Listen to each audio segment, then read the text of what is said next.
Parenting is hard. It can also be rewarding, but getting through the grind to the good stuff can be a real struggle.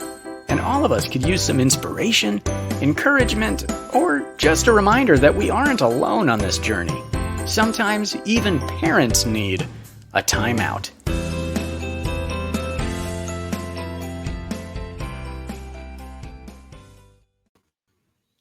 Hey, this is the time during the week where we put the kids to bed, we find a comfy chair, we sit down, we take a big breath, and we have some adult conversation. We call this Parents Timeout. And I'm Kim Botto. I lead kids and students at Crossroads. I'm also a mom and a grandma. And Chuck Mingo, we are so excited to have you as our guest tonight. I am so glad to be here, Kim. Yes, Chuck is my friend and my teammate, and he also is a teaching pastor at Crossroads. He has 3 really adorable and precious kids and a wife, pretty adorable wife, Maria. So we're glad you're here. Yes. She is adorable. She is. So if you're watching, we'd love to know you're here. If you just indicate that by telling us who you are and where you're from in the comments, that'd be great. And Chuck, while we're waiting for people to get on, I have a question for you. Oh, okay. All right. What's the question? We've been quarantined for a while. Yes, we have. And what if you could add 2 people to your circle that you're quarantined with? Who would you add? 2 people. And I'd love to hear people who are watching who they would add to their. For sure. Yeah, please add your people too. I tell you what, this one might surprise you, may not surprise you. Ina Garten would be the first ad to my quarantine. I've been jealous of her husband Jeffrey for years. That woman is an amazing cook, and so if I could have her come and cook a couple meals for me and my family during quarantine, I'd be a very happy man. So Ina Garten would be my first, and my second would be LeBron James. I'm a big LeBron James fan. Love the guy on and off the court. But here's the reason I pick him, because my kids would freak out if they got to play basketball with LeBron James. So I would say Ina Garten for great meals and LeBron James for great fun for the kids. Those are my 2. What would your answer be? Well, it's kind of embarrassing. I love Kelly Clarkson. Not so much that I love her music. I just love her. I think she's laid back. She goes on TV with no makeup. She loves her family. Kelly Clarkson. Clarkson. I am a huge fan of Tiffany Haddish. Yeah. She's a former foster kid. The first movie I saw. I didn't know that. Okay. Oh, I just loved her. And I felt like she had a story. And then the person I went to the movie with said, she was in foster care. And I just have a heart, Absolutely. I mean, you fell in love with her in that moment all over again, right? Yeah. If my grandkids were around, I definitely have to ask her to watch her language, because her language, she does have a mouth on her. But I would just love to get to know her and hear more of her story and how she got to where she is. And so we've got a lot of people want to be with their friends, their mom and sister, mom and dad. I see that. Yeah, I'm looking at the comments. You guys are very family-oriented people. We're not surprising, right? That's right. Here we are asking celebrities and cooks. That's right. That's right. So Chuck, tell us more about yourself, who you are. And so like you said, I love the fact that I been married to Maria for 18 years, almost 18 years. 3 kids. And so, in addition to being a pastor, I just get to be a dad living out the same challenges in post-COVID world that every other parent is probably living out, in terms of figuring out remote schooling and, what part I can play in supporting my wife in that and be a part of that with the kids. And I've dubbed myself the voluntary gym teacher. That's what I try to do. I try to be the one that gets them outside and play every day we've been able to. But that's a big part of my life. And also the big part of my life is the work that I get to be a part of at Crossroads, just specifically around leading our Oakley campus, and also the work of Undivided. And I know we're going to talk a bit about that tonight in terms of how we talk about race with our kids. So I'm excited to be here. Yeah, and as we were talking about doing this tonight, I was looking, the statistics say that over 60% of parents rarely or never talk to their kids about race. So thank you for coming on here and helping us as parents do a better job at this. And for those who aren't familiar with you, you really are recognized as a national leader in racial reconciliation conversations. So that's another reason we're glad to have you. And so if you have questions for Chuck, just go ahead and put them in the comments, and then we will get to those. And the first question I wanted to ask you, Chuck, is I saw on Instagram, you posted that you and Maria and your kids walked to honor Ahmaud Arbery. Yeah. And you said that you had talked to your kids about this. I would love to know just what those talks looked like. Yeah. Oh man, it was really hard, Kim. I mean, but I knew I needed to do it. It was a moment where I wanted my kids to not just do something because we were, hey, as a family, we're going to go take this walk, but I wanted to communicate the gravity of it. One of the things that I've always recognized as a parent of brown kids, and particularly my two brown boys, is I got to be first to market when it comes to this conversation on race. And I got to give them more of an honest look of the world, probably before it feels comfortable. And that was one of those opportunities to do that. It wasn't the first conversation we've had like that, but Maria and I sat the kids down and we said, hey, we're going to do something special tonight. And we told them what happened to Ahmaud Arbery. And I got about 75% of the way through explaining to our kids what happened and what we were doing. And I just started tearing up. I just lost my words. And then Maria stepped in and she kind of carried the ball across the finish line until she too lost her words. And, as I think about that moment, I think that we communicate to our kids, not only through our words, but through our presence. And I think my kids felt and saw the grief that I had over this. And it was really a grief over not only just a lost life, but the injustice of it all. And so we had a chance to process that with our kids that day. And so for me, as I think about having conversations with race and my kids, I think about how can I be honest, but also how can I enable my kids to have an empathic heart for people who are different. So I never want to paint a picture that all people who don't look like you are out to get you. I don't want my kids to have undue fear, and I don't want them to have hatred. And so I've got to balance that with the brokenness in the world. And, in our house, obviously, because we believe that the key story I want my kids to be connected to is the story of Jesus. It was an opportunity to come back to, the brokenness in the world and how God grieves the brokenness in the world and how he wants to heal the brokenness in the world. So it was a very honest conversation. I felt weak in that moment, but I also felt like that's exactly what my kids needed to see. Did they ask questions of you as you were talking to them? They did. Yeah. I mean, my oldest, mostly Nathan, and he really wanted to know how old was he? What happened? Why did they shoot him? Is that right? Are they allowed? It was all of those kinds of questions. And I was able to tell him that. And again, to communicate the unfairness and the injustice in that. Which I wanted him to understand. So yeah, it was good. And my kid, Nathan in particular, is so empathetic and a feeler. So he hurt that I was hurting, Yeah. He's like that. Yes. And I think the fact that you had trouble finding your words, Maria then had trouble. I think sometimes we think that we have to have it all together and have all the answers before we start the conversations. We just need to start the conversations. That's exactly right. Pray that God will lead our words. And if we have to stop mid-conversation, we can start it back up another time. Well, we've gotten several questions here. So we're going to pop up some of these questions and you can respond to them. Here's the first one from Carrie. Yeah. What age do you have? Yeah. I mean, for us, I think the conversations have started from the very beginning because, again, my first introduction to my kids isn't, let me tell you about the bad things that happen to brown people in this country. It's, hey, listen, you come from a mother, my wife's Puerto Rican. You come from a mother who has a rich heritage. And I want you to know mom's heritage. Mom speaks another language, those kinds of things. So it's how do you bring your kids up and have an environment where you're celebrating differences? A little bit later, we're going to talk about some of the books that we've used to do that with our kids. But I think I would start those conversations early. For us, we're really fortunate. We have a very diverse set of friends. Every time I look at the pictures we had of my kids' infant baptisms and dedications, it looks like the United Nations. And we love that. And so we're able to lean in to our friends' cultures, and our friends are very much like family to our kids. And so I think start early and start by celebrating, the diversity, the beauty of how God made people different. Yeah. And I think and I know you have a diverse group of friends because I see it with your friends. Mm-hmm. I believe that's one of the most important things. If we look around the table and everybody sitting around the table looks like us, it's time to invite somebody who doesn't look like us. Because That's I right. think that helps kids more than anything else. It really is does. actually having them in your home, serving them dinner, having them help clean up dishes. That's right. Okay, we've got some other questions.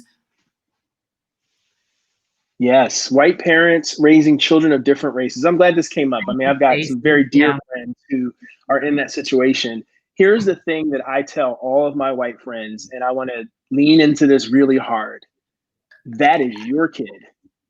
God has put you in that child's life to be their parent. So I want you to operate in the full authority of a parent. Unfortunately, I know that one of the challenges that white parents often face when they have kids of different races is they feel like they don't have the people around them don't necessarily give them the authority to speak into their kid's life. So I just want to affirm you. That's your kid, and God will give you. You're no more or less equipped to raise a kid just because they're a different race than I am to raise my kids who are the same race as me, right? I mean, kids are different. You got to learn your kid. So that's the thing I would say. And then I would also say, I think it's an opportunity for you to constantly allow your kid to teach you, because they see and experience the world differently than you do, unfortunately, in some ways. And so I think if you can put yourself in a position as a parent to constantly be learning alongside your child as they're dealing with the realities that are, life is different for them in some ways, I think that's a great posture to have. So those would be the two things I'd encourage you to do, is operate fully in the authority that God has given you that child. And however they came into your family, that's your family, and lean into that. And then be a learner alongside your child. That's so good to talk about authority, because I was just talking to parents this morning. It wasn't about race, but I think so often as parents, we are afraid to step into that authority. Yeah. And I think for people like Stacy and Shook and others that I see their names popping up, who are kids of a different skin color, sometimes we back off because we're like, who am I? Right. Do this. Right. Well, you're the parent. Yes, so, exactly right. You're the parent. Lean into that authority and celebrate that. Okay, let's see the next question. Oh, from okay. Oh, hey, Esther. Yes. All right. Mixed marriage. We talk about race all the time. How do we raise our son openly talking about race without him being hyper aware of racial tension? I think that's a good question, Esther. I'll say this, and I mean, obviously people can disagree. I don't think you can avoid racial tension in our country. I just don't think you can. I mean, think about the example. I know Esther. I know that she's of Asian American Pacific Islander descent. Like right now, there are dozens and hundreds of stories around the country of Asian Americans being attacked because people are connecting them with where this virus came from. So I just think it's so hard to not be aware of it. You don't have to raise fearful kids, but I think that our kids being aware of what's going on is really important. I think with race, one of the biggest challenges is we tend to avoid it. We minimize it. We hide it.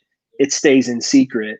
And then when it blows up, it's a big thing. And I think that one of the ways we can come against that is equipping our kids with the tools to understand it. And that doesn't mean they have to see a racist behind every statement or every problem.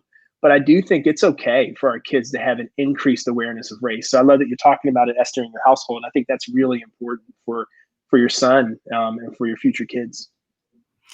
Well, and Chuck, when we're talking about our kids and talking to them, kids say all kinds of things. Yes, they do. So what do we do when our child says something that's racist? Yes. Yeah, I think the biggest thing, and we talked about this, Kim, I mean, I think you taught me this, like approach it with curiosity first. Don't assume that your child even knows what that means, right? I mean, my kids have said things and I'm like, help me understand what that word means to you. And it's like, oh, that you just don't understand what that word means. Okay, so I don't have to freak out, or you were missing a tooth and your H came out as an F or something like that. So it's like, okay, I can freak out, So I do think like approaching it with curiosity. I'll never forget the first time that Nathan told me one of his classmates called him the N-word. But here's what happened. His classmate said to him, I learned a word today. This is the word, and I should never use that word for you. And so I believe the kid was instructed like, hey, this is wrong. And I knew the parents. And at first I'm like, I'm about to get on the phone and like have this. And I realized as I listened with curiosity, I think his friend was trying to protect him. I think his friend maybe thought he was introducing something to Nathan that Nathan hadn't heard.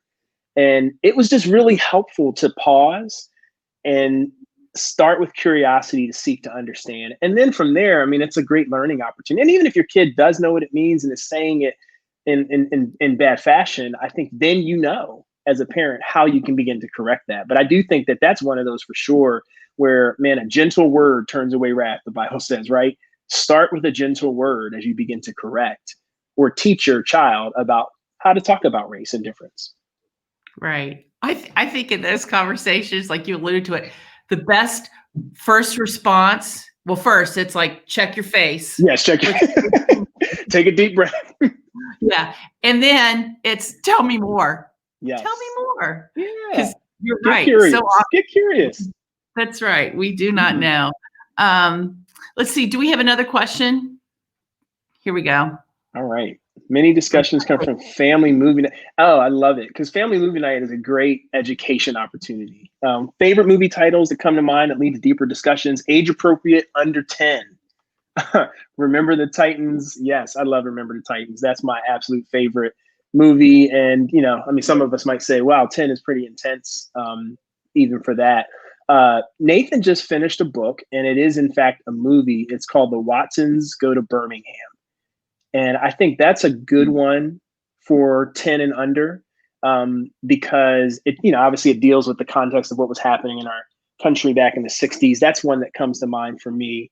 I'd have to think about some other ones because I also find, quite frankly, a lot of times now, modern cartoons, they may not actually use race, but they use difference. I think Zootopia is one where it was about difference. It was a great movie to have conversations about difference because, it was the themes were playing out. Obviously, adults are writing these movie scripts. And so Zootopia was one that opened us up to great conversation. It was cool because it was an indirect lesson. You know what I mean? So we weren't talking about Black, white, Asian, Latinx. We were talking about zebras versus foxes versus bunny, but we could talk about those principles of how you receive people who are different. So those are two that come to mind. I could think of some more, but those are two that definitely come to mind. Well, Liz Stevenson just said Blindside.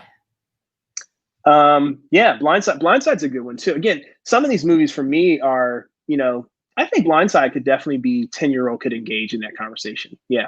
Yeah. And if anybody watching has ideas for movies, go ahead and put them in because we learn as much from you as anything else. Okay. Totally. I think we have a question from Allison. Stand up for their friends, but not instill. That's a good one. And not instill the white savior complex in them. Yeah. Such a great question, Allison. It really is. I think the thing that I would say is, and this is hard to teach a kid, but I think they can learn it over time. Let your friend's reaction govern your reaction. So give space for your friend to speak or defend themselves. I've had things happen to me with friends who are close to me who are white. And they get more upset about the situation than I do.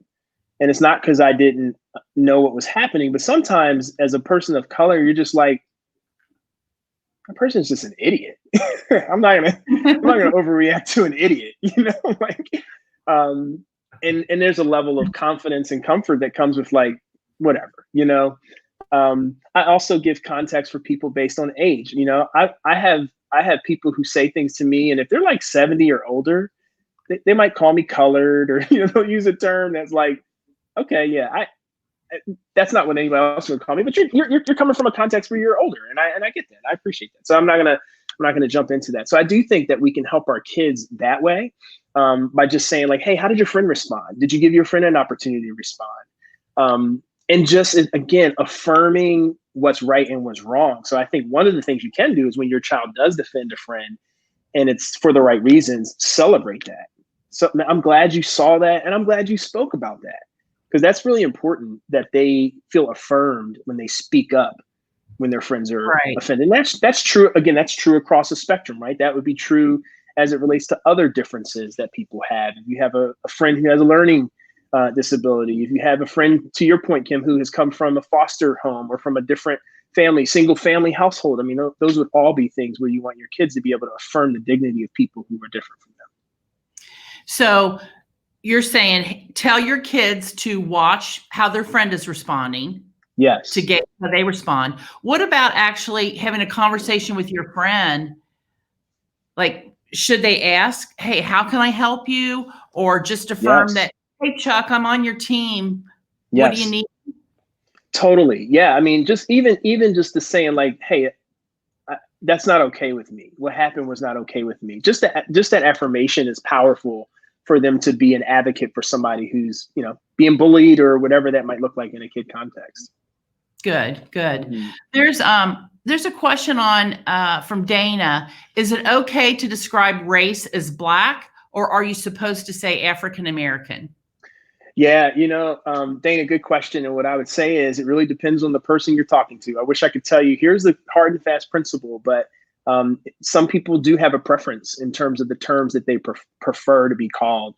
I personally am fine with someone calling me a Black person. I don't have a problem with that, but there are some people who say, no, I don't want to be called that. I want you to call me an African American. And there's pride and value in that name. And so I get that. So I wish I could tell you, this is the principle, this isn't. What I would say is it's very similar to any relationship where don't be afraid. Like, I think this is one of the things, and it goes back to the 60% of parents who don't have this conversation. Ask. Yes. Ask. It is okay to ask. I have to ask, there's questions I have to ask. What would you prefer in terms of how I refer to you in terms of your ethnicity? I ask that question of people, and it's okay. I've never had anybody be offended by asking the question. So I would say, and what it communicates is I'm interested in relationship with you, with an individual you, not, Chuck told me it was okay to call you Black. You give it, like, don't do that. Like, ask that person and let that person have a chance to speak into that. So I think it's a great question. And I would say it's an opportunity for connection and relationship when you ask the question. And that's why it's so important to have relationship with people who look different than you, mm-hmm. or just live a life that's different than you. I know I have friends that I'm close enough where I can say, oh, was that racist what I just said? And they sometimes will say, well, let me give you a different way to say it. Yes. Because actually that was offensive. And I'm not trying to hurt. I need people to help me. Okay, we've got a couple of questions. Mm-hmm. As a Black father, do you put the bar really high for your sons? Extra respectful, listen, and fearful getting in trouble being boy. Oh man, Ahmed. First of all, it's just good to hear you, man. And that question's a tough one. I love that you guys are asking the honest questions. Here's what I would say. I do have an additional set of instructions that I give my kids. And I do have ways that I want them to show up publicly. And here's what I find. I find that when that comes out of fear, it just never is helpful. My sons are very different. And my younger son, Kim knows, super energetic. He is just like, he's that kid. He's that kid that is like always, and he's super intelligent. So like in school, he'll get bored quickly. He'll play. I mean, it's just, I see him as being different. And here's the thing that I have to recognize. If my son was a different race, some of his characteristics would be seen as great leadership skills. Because again, that's how we socialize. But because of the package in which those skills come, some of those skills are going to put him in some people's eyes, not everybody, but in some people's eyes, they're going to say, oh, that's a kid to watch out for. And here's the thing. What I want to do, and I'm not perfect at this, but what I want to do is I want to affirm those skills in him as great leadership skills. I want to do that with him, and I want to do that around others because I don't want to limit him from the way that God made him to be. And so part of that means I need to trust God in this process of parenting Samuel, that the way he made him, even in his package, can actually be an advantage to him in the same way that it might be an advantage to a kid who has a different skin color. And so I think the tension point that I've always asked myself with that one is this expectation coming out of fear, or is this expectation coming out of this is going to help them succeed? And if I can say this is about them succeeding, then I'm happy to consistently parent that way. But I got to check myself for the fears I have of what could go wrong because my kids are brown. So I think it's a tension to constantly ask yourself, and, like in most things, my wife is a great gauge on this. There are some expectations I had, and she's like, you know what, that's fine when he's 16. He's 8. And that's just a poor expectation for an 8-year-old. Okay, great. Let me put that one away until he's older, and then we can start talking about that.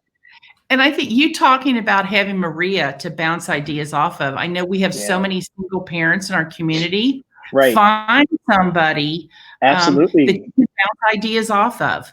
Absolutely. Parenting is not meant to be done alone. It's not a solo sport. Thank God. That's right.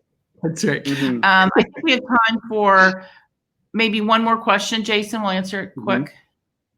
Yeah. Carolyn, all right. How do you prepare children of color as they become more independent, explore a world that isn't safe for them as it is for white children and teens? Yeah, again, I go back to, this, we live in this tension of in the world, but not of the world, right? And so if I think about that, I need to be aware, and my kids need to be aware of the realities of the world. And one of those realities is there is a God who loves them. There is a God who protects them. Our prayers as parents matter for our kids. And I believe that, one of the things I realized, and it's hard, I can't protect my kids from everything. My kids have already been exposed to things that I couldn't prevent. They've already, Isabel's got all these bruises. Like we were walking the other day. She was like 100 feet ahead of us. She fell off of her scooter, something fierce, rolled a couple times, and she's all jacked up. And, it's like, I couldn't stop that. And so I think as parents, part of it is it invites us to have a conversation with God about, God, what does it look like for me to trust my kids? Do you always think about this? Kim, we do this all the time.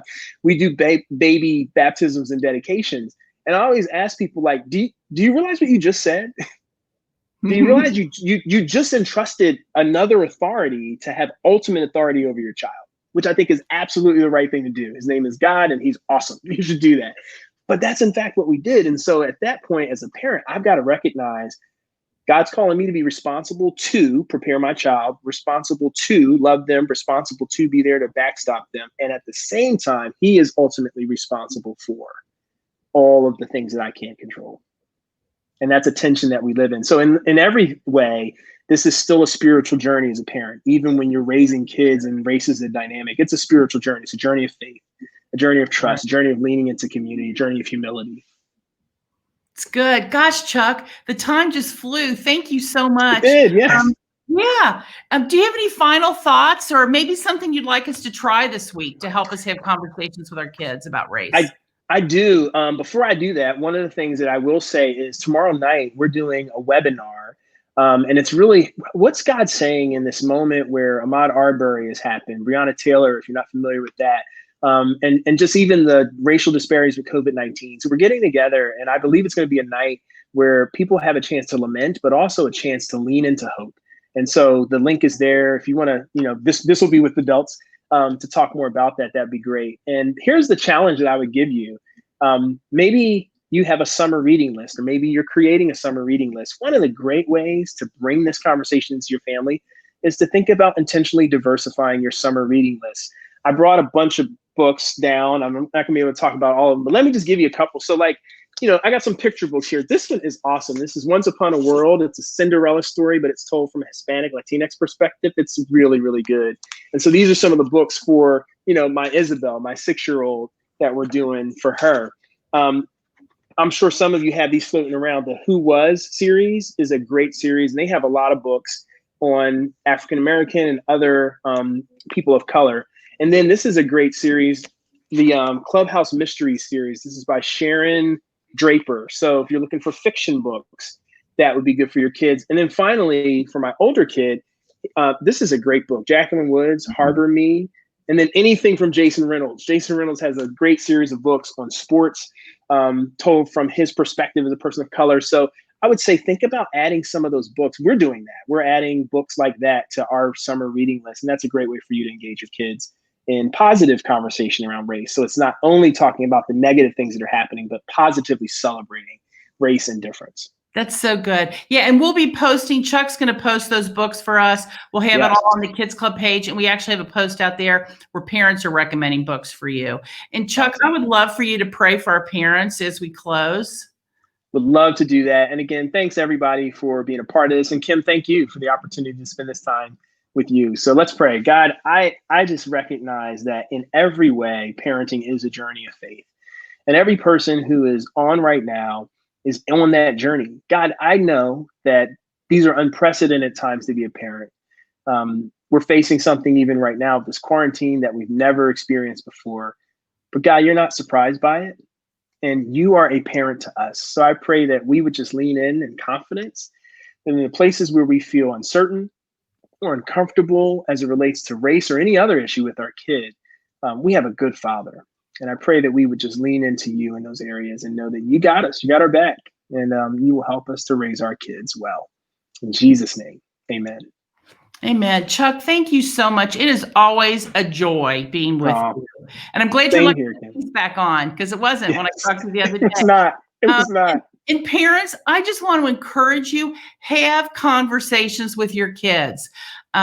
Just start them, let them lead. You don't have to know everything you're going to say. Just throw something out there and start those conversations. And then we'll be back next week for Parents Time Out with Beth Guggenberger. She is going to help us get ready for Go Local and just talk to us about how we raise generous kids, how we build kids who want to serve and give to others. So we can't wait to have you back. And that is a wrap for tonight. So thanks everybody for tuning in. And we're going to go through these questions, and Chuck will be answering more of those in the chat later. So thank you for tuning in. Good night.